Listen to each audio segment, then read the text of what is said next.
अब इसके बाद हम लोग बात करेंगे बच्चों, मैंने आपको बताया था कि धारावाही चालक के कारण किसी बिंदु पर उत्पन्न चुंबकीय क्षेत्र, तो चुंबकीय क्षेत्र में दिशा भी होती है। तो अब अगली हेडिंग ये है कि धारावाही चालक के कारण उत्पन्न चुंबकीय क्षेत्र की दिशा, उत्पन्न चुंबकीय क्षेत्र की दिशा कैसे ज्ञात करेंगे, आइए मैं बताता हूं। पहला तो आप जान लीजिए, ये पहला नियम है ज्ञात करने का, दाएं हाथ की हथेली का नियम नंबर 1 क्या है। इसमें बच्चों इस प्रकार से है, मैं ये नियम मैं आपको बता क्यों रहा हूं, देखिए ऊपर लिखा हुआ धारावाही चालक के कारण जो उत्पन्न चुंबकीय क्षेत्र है, जो बायो सेवर्ट नियम मैंने बताया था, दो दिशा, यदि धारावाही चालक कारण उत्पन्न चुंबकीय क्षेत्र की दिशा जानना है तो दिशा कैसे हम जानेंगे। देखिए इसमें ये दायां हाथ है और दाएं हाथ की हथेली को आप इस प्रकार से फैलाएंगे, तो इसमें जो अंगूठा है, जो अंगूठा होगा वो यदि धारा की दिशा में कार्य कर रहा है, धारा की दिशा के अनुदिश है, धारा इसी दिशा में बह रही है अंगूठे की दिशा में, और ये चारों उंगलियां उस बिंदु की ओर दिष्ट हैं जिस पर चुंबकीय क्षेत्र निकालना है। ऐसी स्थिति में जैसे आपने बायोसेवर्ट नियम में देखा था, बिंदु P पर चुंबकीय क्षेत्र निकालना था, तो ये चारों उंगलियां उस बिंदु की ओर दिष्ट है जिस पर चुंबकीय क्षेत्र की दिशा या चुंबकीय क्षेत्र का मान निकालना है।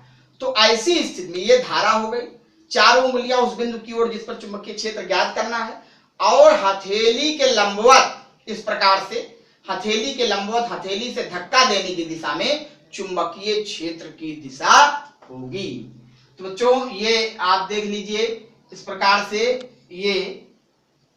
ये उस बिंदु P की ओर, अंगूठा धारा की दिशा में, हथेली के लंबवत अर्थात ऊपर की तरफ क्या होगा, चुंबकीय क्षेत्र की दिशा हो जाएगी। ये है दाएं हाथ की हथेली का नियम नंबर 1, इसके सहायता से भी आप जो है निकाल सकते हैं कि धारावाही चालक कारण उत्पन्न चुंबकीय क्षेत्र की दिशा क्या होगी। ठीक, एक ये हो गया। दूसरा बहुत महत्वपूर्ण है, मैक्सवेल का दक्षिणावर्ती या मैक्सवेल का दक्षिणावर्ती पेंच का नियम। इसमें क्या है, इसमें यह है बच्चों कि जैसे एक पेचकस होता है, तो पेचकस में ये इस प्रकार से मैंने पेचकस बना दिया और ये पेचकस का हत्था हो गया। तो अब मैक्सवेल का दक्षिणावर्ती पेंच का नियम कहता क्या है, इसको देखिए, ये भी वही है, इसके माध्यम से भी उत्पन्न चुंबकीय क्षेत्र की दिशा ज्ञात कर सकते हैं। यदि ये धारा की दिशा, अर्थात यदि ये और ये जो है आप देखें ये, तो अब ये इसका क्या मतलब, इसका मतलब ये है कि यदि पेचकस को हम ले और किसी पेच को किसी होल में हमको कसना है, तो कसने के लिए जब हम कसेंगे किसी पेच को किसी होल के भीतर, तो पेच जो है वो आगे की तरफ होल में बढ़ता है। तो जो पेच आगे की तरफ होल में बढ़ता है, तो जिस दिशा में पेचकस की नोक और जिस दिशा में पेचकस की नोक के साथ साथ पेच आगे बढ़ता है, वो धारा की दिशा होती है।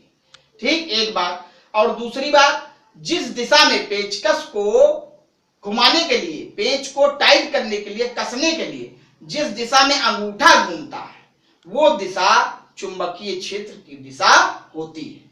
तो आपको एक बार पुनः बता दूं कि जिस दिशा में पेच को यदि हमको टाइट करना है, पेच को कसना है किसी होल में, तो जिस दिशा में पेच कसते समय आगे बढ़ता है, वो दिशा धारा की दिशा होगी। और आप देखिए अंगूठा इस प्रकार, जैसे मान लीजिए पेचकस है तो अंगूठा इस प्रकार से ऐसे घूमेगा, ठीक है। तो जिस दिशा में अंगूठा घूम रहा है वो दिशा चुंबकीय क्षेत्र की दिशा होगी।